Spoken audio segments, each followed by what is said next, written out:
Cal, I would also like to know, what are your views? I mean, is everyone capable of such a communication, or it's only triggered with grief, trauma, or when, there is porosity? I mean, when, we are permeable. What are your thoughts on that?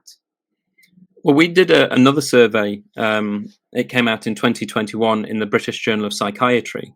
That was a survey of just over 1,000 people in English, French, and Spanish-speaking languages.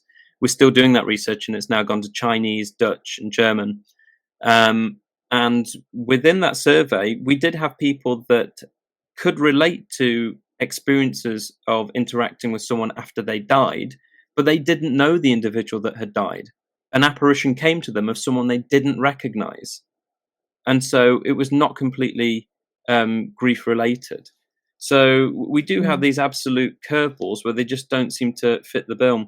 Again, with Dewi Rees and his thesis, which ended up as a paper in the British Medical Journal in 1971, he said that age, race, religion, belief systems, they don't seem to affect whether someone's going to have one of these experiences or not, which fits perfectly with why, since the beginnings of the Society for Psychical Research, we've called these spontaneous cases.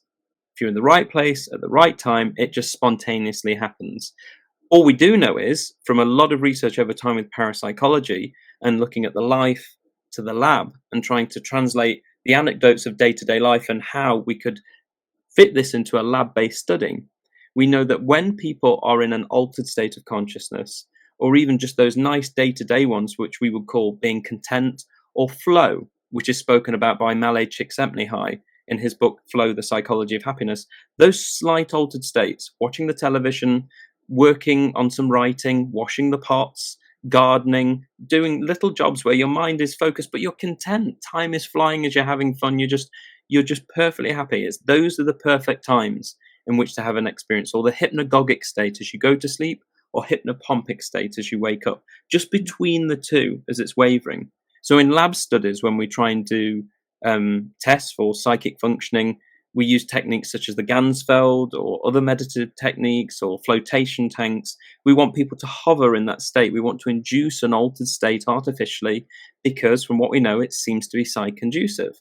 And it seems to be producing as well some very interesting results from those lab-based studies. So day-to-day, altered states, that just slightly in the right frame of mind. Doesn't matter if you're a believer in the paranormal, you're slightly skeptical or healthily skeptical, or absolute cynic who doesn't want to see the data. I don't want to hear the stories.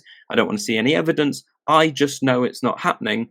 It may happen to that person regardless because they're in the right place at the right time. Surveys I've done have shown that anyone on that end of the spectrum has had the experience, and it really challenged the viewpoints of people who were dead against that these things happen or that there's any written evidence or data for them. It really stopped and made them think about life and actually looking at data and listening to people's experiences.